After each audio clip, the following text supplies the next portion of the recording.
Kerasnya protes masyarakat terhadap tunjangan fantastis DPR RI bergema tak hanya di Jakarta. Hari ini, ratusan mahasiswa di Kota Medan dan Lombok berunjuk rasa di depan gedung DPRD setempat. Nah, melihat kondisi ini, mungkinkah tunjangan fantastis DPR dianulir atau dihentikan?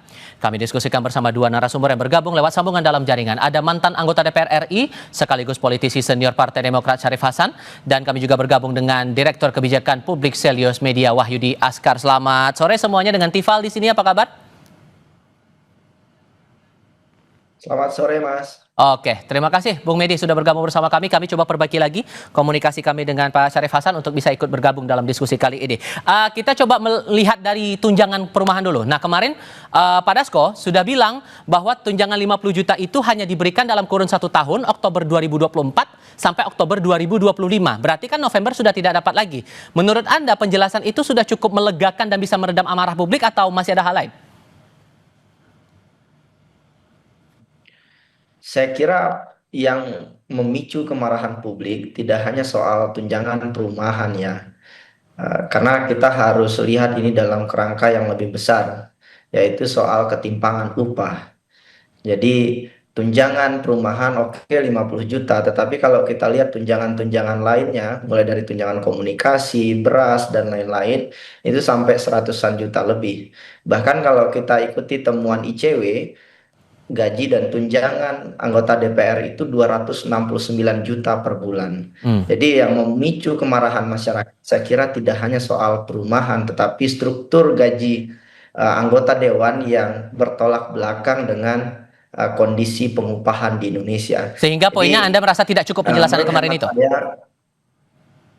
Saya kira tidak cukup, karena yang membuat masyarakat marah tidak hanya rumah itu ya, yang 50 juta itu, tetapi juga ketimpangan gaji yang sangat-sangat besar yang diterima oleh anggota dewan saat ini dibandingkan upah masyarakat. Sekarang median upah buruh itu 2,5 juta.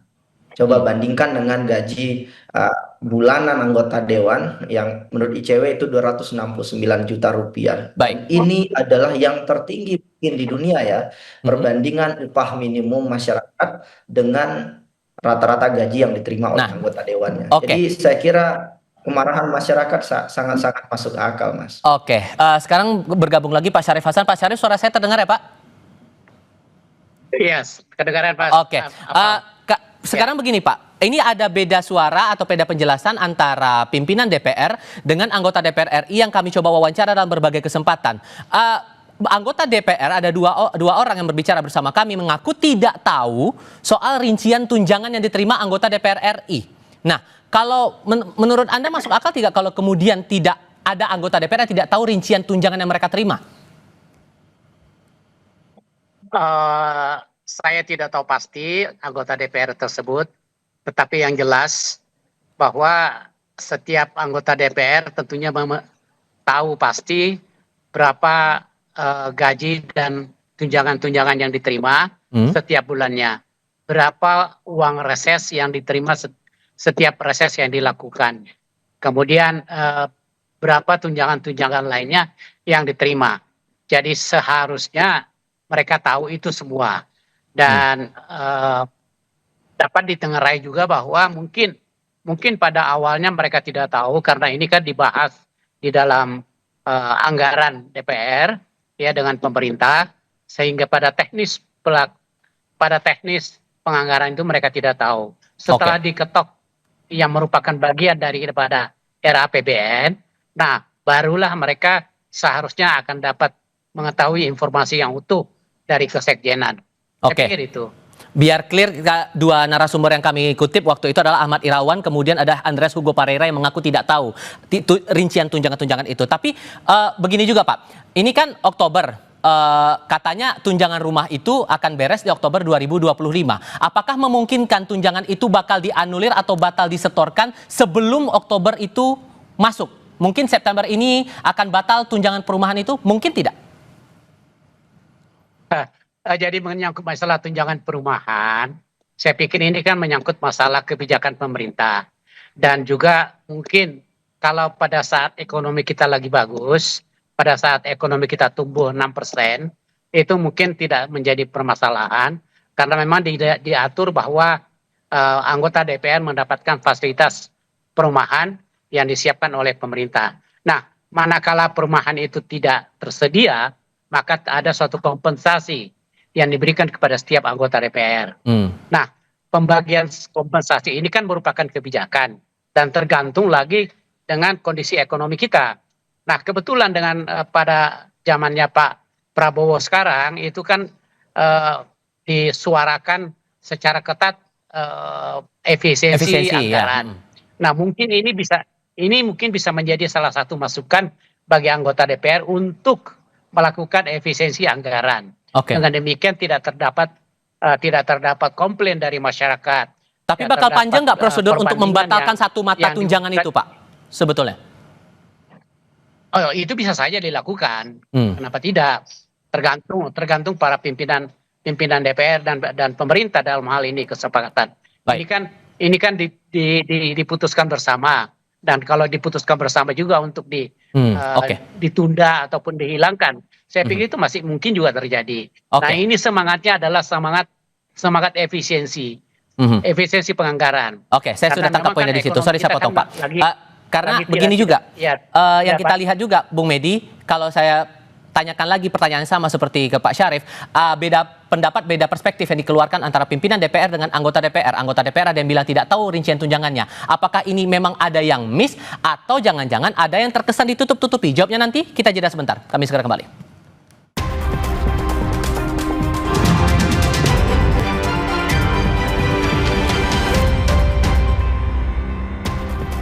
Mas Medi, jawaban singkat untuk pertanyaan saya di segmen sebelumnya. Jadi Anda melihat ada yang miss atau ada yang sengaja ditutup-tutupi karena beda pandangan ya antara pimpinan dengan anggota DPR?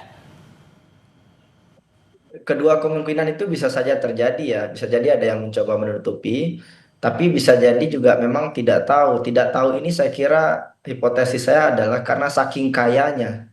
Jadi nggak peduli lagi mau berapa gaji dan tunjangannya. Karena kalau kita lihat struktur penghasilan dari anggota dewan selama beberapa periode terakhir, sebagian dari mereka itu dewan yang terhormat itu adalah orang yang sangat kaya gitu ya. Dan jadi ini nggak perlu dicek kembali.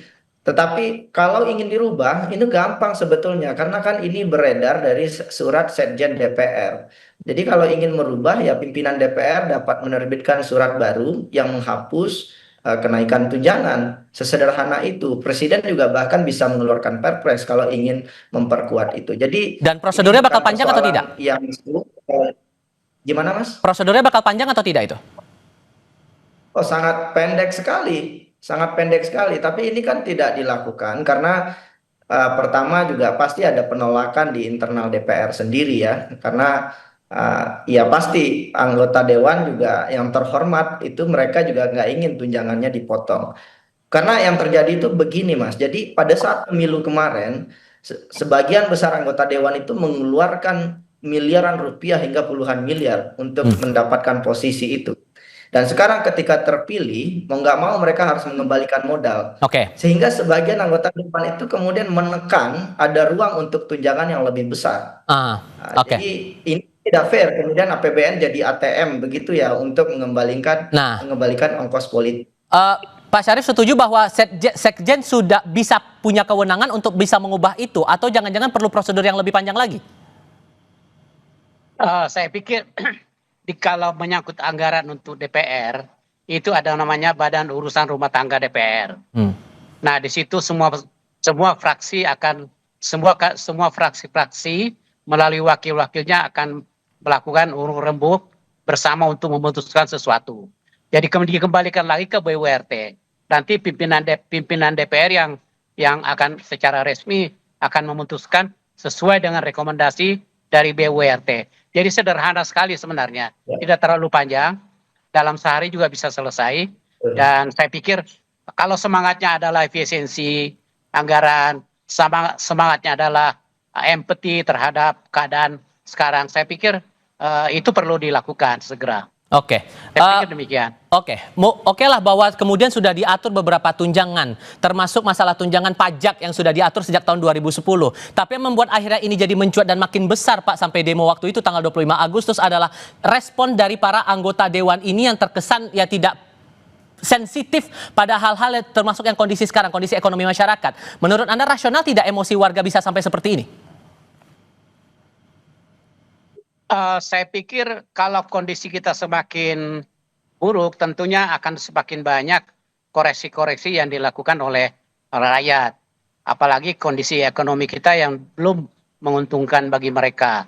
Nah, lagi-lagi semua koreksi itu rakyat dari rakyat ya harus ditampung, harus didengar sejauh mana akurasinya. Apabila itu memang sesuai dengan fakta dan itu disimpulkan bahwa ada perlu rasa empati dan rasa semangat untuk menghemat penganggaran, maka saya pikir perlu untuk diakomodir. Nah, lain halnya kalau memang ekonomi kita sudah mulai bagus, saya pikir untuk menunjang kinerja para anggota DPR itu boleh-boleh saja ada tunjangan-tunjangan yang disampaikan kepada mereka untuk disampaikan kembali kepada rakyat. Karena pada dasarnya apa yang mereka sudah dijelaskan bahwa pada dasarnya apa yang mereka terima yang merupakan tunjangan-tunjangan aspirasi untuk rakyat itu akan dikembalikan kepada rakyat dan dipertanggungjawabkan kembali kepada DPR. Jadi tunjangan itu tidak gratis. Tunjangan itu bukan berarti take it for granted. Ya, tunjangan itu harus dipertanggungjawabkan secara penuh tanggung jawab kepada pemerintah. Saya pikir itu. Jadi lagi-lagi ini semangatnya semangat kebersamaan. Saya pikir demikian. Selain tanggung jawab, Mas Bedi, rasanya juga ini masalah kemauan juga ya. Kalau memang prosedurnya dengan aspirasi publik seperti ini, maka ya prosesnya tinggal di internal DPR saja. Iya, saya sepakat, Mas. Jadi saya kira masyarakat telah melakukan apa yang mereka bisa ya. Dan demonstrasi yang dilakukan di Jakarta juga diakui oleh undang-undang. Jadi saya kira sekarang partnya ada di DPR untuk mau mendengar masukan masyarakat. Dan lagi-lagi masyarakat yang saya lihat memprotes hari ini juga tidak hanya di Jakarta tapi juga media sosial. Mereka ingin respon yang masuk akal. Jadi tidak ungkapan-ungkapan yang justru malah memicu kontroversi. Tapi ini kan memang lagi-lagi sebagai sebuah pembelajaran politik ya. Kita tahu banyak anggota DPR hari ini yang juga terpilih bukan atas dasar kompetensi mereka. Bahkan kalau kita lihat asal-usul sosial ekonomi mereka, banyak anggota DPR yang langsung jadi kaya, bahkan tidak pernah menjadi kelas menengah sekalipun.